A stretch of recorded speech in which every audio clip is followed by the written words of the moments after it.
Hey guys, I'm just re-recording the Photoshop tutorial.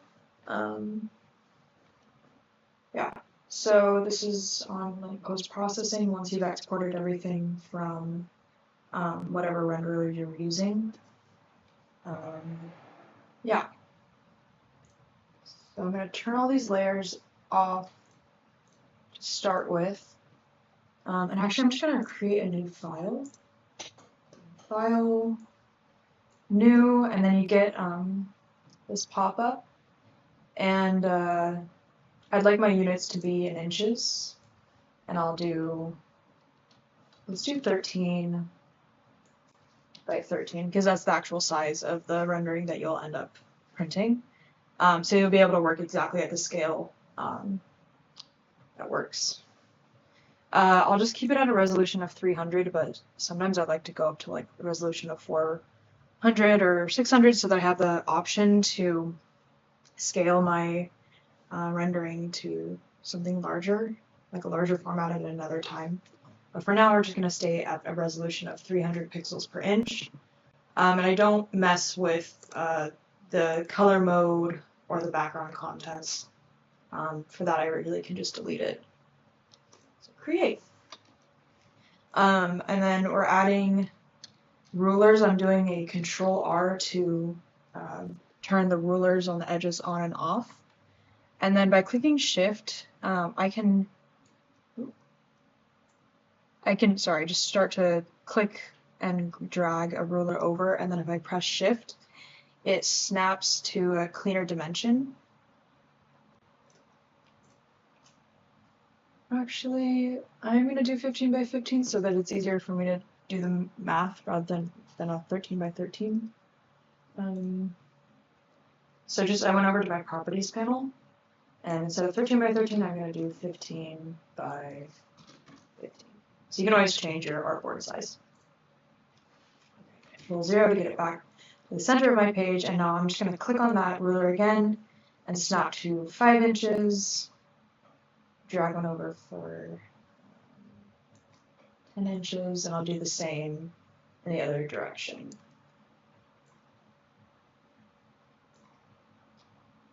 I'm just going to use this one that I have, and I'll snap to the center, which is at 7.5 inches. And 7.5 inches. Alright. Now I've set up my board to sort of be able to read either the rule of thirds or where the middle of my page is. And I'm just going to use this as a guide as I bring in my image. So my background right now is locked and it's white, and I think for now that's fine. If I want to turn the layer off, I need to unlock it, and then I can turn it off and on. For now, white and locked is fine. So I'm going to try to link a file. So file, place linked, and then I'll just see.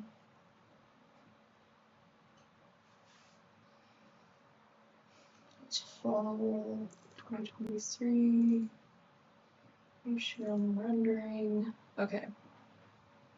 So I have this rendering folder, which had a bunch of exports from mediation, raw exports, and then I'm just gonna pull in the image itself and place it, and I'm gonna check, and then I'll place one more layer just to show you that you can sort of like layer up your exports from renderings. So this linked.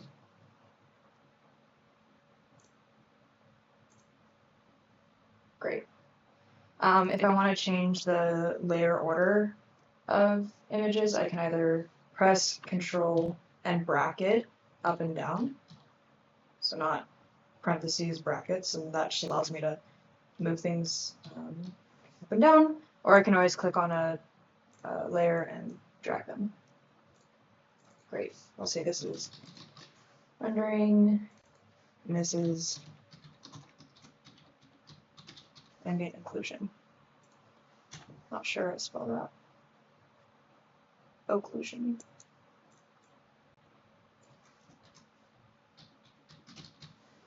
Something like that. Okay. So to select, I'd like to resize both of these, and so they start to line up to my grids. So I'm going to select both by pressing Shift and left clicking. And then with Control T, it allows me to transform the boundaries, the size of objects. And by just clicking around, the transform keeps the same aspect ratio. If I would like to just drag in the X or Y direction, I can press Shift, and then it allows me to kind of distort the image, but I'm not doing that. So now I've transformed it. It's still in the transform command. And I'm kind of just clicking both of them and dragging them around. I'm also using my arrow keys to move something up and down manually. So it's not quite big enough. Okay, so in this instance, I've kind of set this up in quarters. So I have a quarter that's completely blank, one that's much lighter, and then two that house this vertical element and are kind of in deeper shadow. So I like that.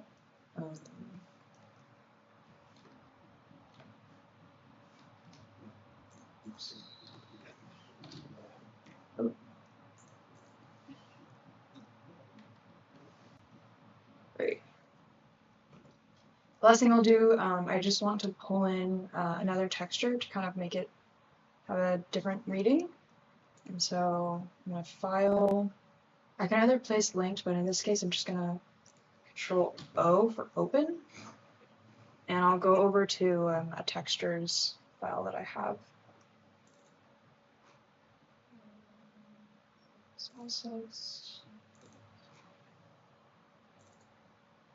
Okay, and here's a kind of a collection of textures that I've gotten over time.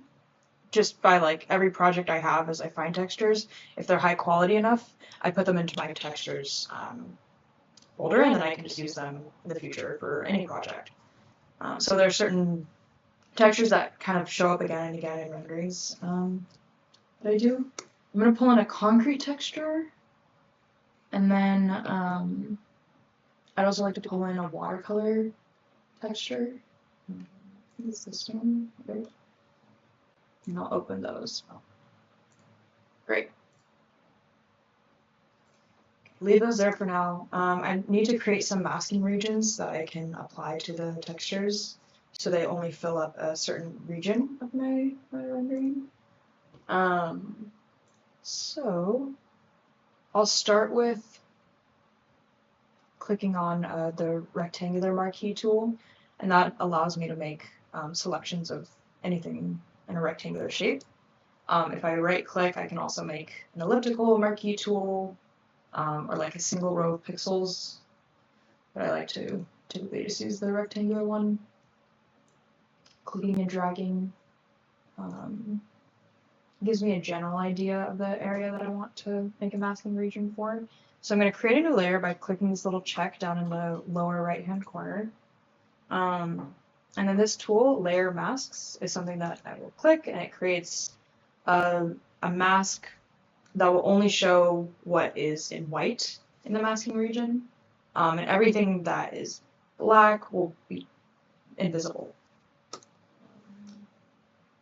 So for now, I'll just kind of make this layer a bright color. I noticed that there's actually, it's not totally accurate. Actually, I'm going to move my renderings around a little bit by just clicking Control and selecting the two so that it's right there aligned with the center. Nice. And then there's just a little bit of this that doesn't line up with my rulers, and so right clicking on the lasso selection button, I'm going to do the magnetic lasso tool. I'll click the layer that I'd like to apply that to here. I'm not clicking anything, I'm just dragging the lasso tool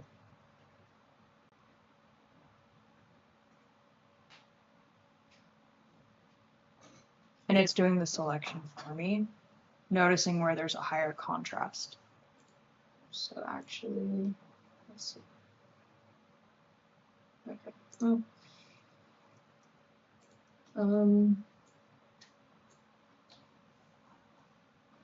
It didn't totally give me what I wanted, so I'm going to use the polygon lasso tool. And pressing shift, if you notice, there's a little plus sign next to the lasso tool around my mouse.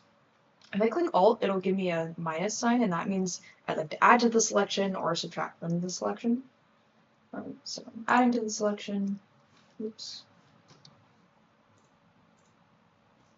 Shift, click. Great.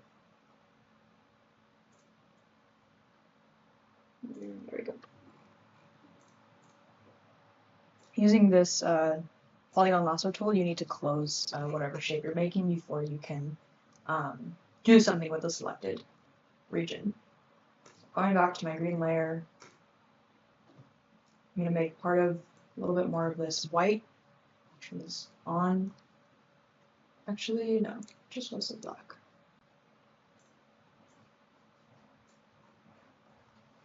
Control-Shift-I inverts the selection. So at first I was selecting this region, and now it's selecting everything except for that region.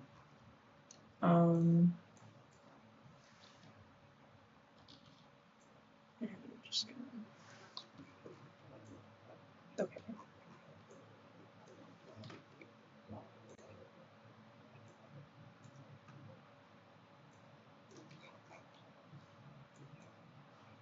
Toggling between black and white. I'm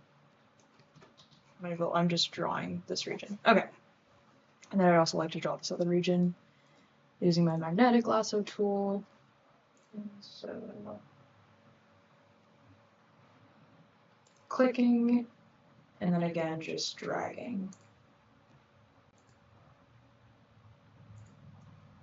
And then adding a little bit with the rectangular lasso tool.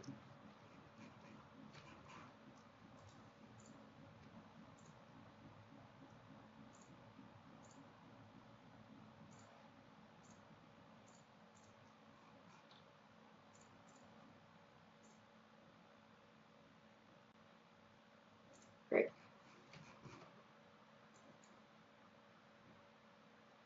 Brush tool, the shortcut is B. And I'm using the brackets to make the region of the brush tool larger or smaller. Nice. Okay. I'm going to make one more masking layer, and this time I will create a solid color layer. And I'd say that I'd like my solid color to just contrast with the green. And then I'm going to do Control Alt and click and drag the masking layer to that region. And if you notice, the masking layer has been duplicated. And I'll select the masking layer that's over the bluish purpley region, do Control I to invert the masking region, and now I have everywhere that was black is now white and vice versa. I'll turn these off for now. Last thing I'll do is just bring over my concrete texture.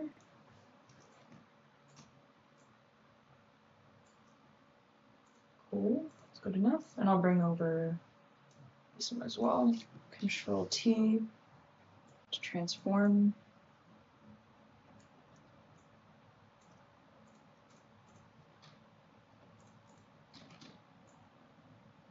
Great. I'm also gonna copy and paste this texture a couple times.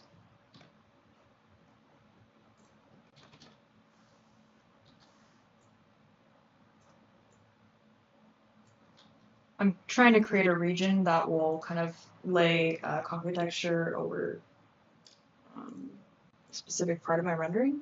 So I'm going to click all three of those concrete textures, right click, and do merge layers. You can also do Control E to merge the layers.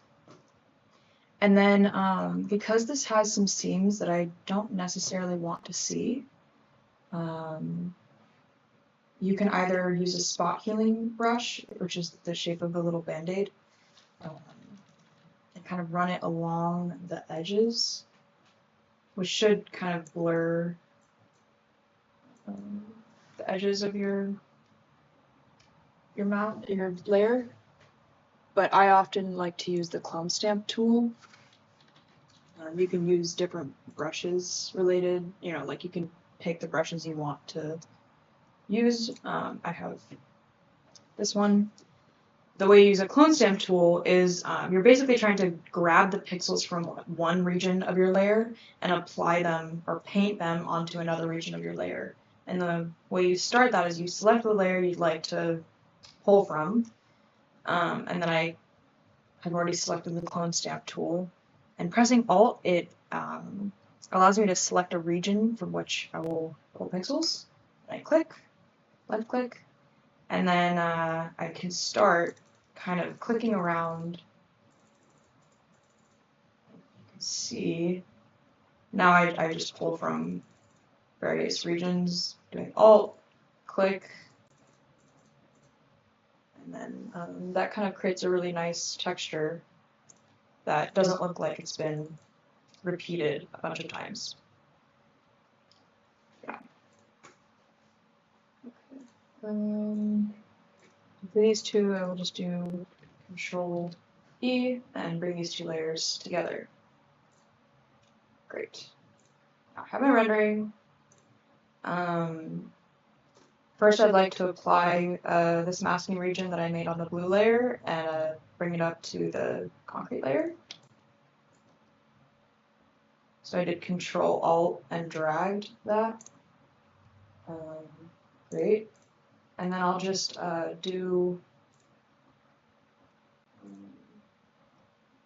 I'll choose multiply. And now I've kind of applied a concrete texture over the top of rendering that I use a concrete texture for, so it's kind of just layering in more stuff. But I think this texture also needs a filter that kind of makes it more greeny, and so I go to select on the layer, filter, noise, and I'm just going to add a bit of noise, which kind of makes it feel a little bit more grainy, which I actually like. If you zoom way in, you can kind of see that a bit of noise has been added. Okay, and the last one is this blue watercolor situation. Again, I'm going to select the masking region that I've already made, Control Alt and drag, and that will drag the masking region, like copying it up. Very nice. Last thing I think is I'm going to apply some adjustment layers to this. And so the first one, let's just see if I can make it black and white. Adjustment. No, I can't make it black and white. I forget why that is. I'll apply saturation, bring it all the way down. Make this layer a little bit lighter. And then I will play with the levels of this layer. But I only want the levels to be applied to the watercolor layer. So the way I can do that is in my properties panel, there's a little square with an arrow down, and it links the adjustment layer directly to the layer beneath it. So there we go. And I'll make this, should we do overlay? Maybe I'll do divide and just play with the opacity. No, definitely needs a multiply. Okay. I guess I should probably just export this thing and then I would print it out. I'd put it into the template and print it. So, file, export. So this is how it ended up looking. I would say that this probably needs a little bit more contrast between white and black. So maybe cancel. I'm just going to add another levels layer. And I'll pull in the whites a little bit.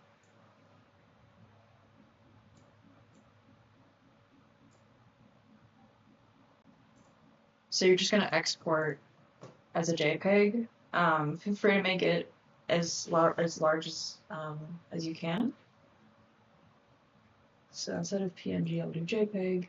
And the quality, I just always drag it up to high quality. And then I save it somewhere on my desktop. I wouldn't save it to your desktop, I'd put it in your file structure, of course.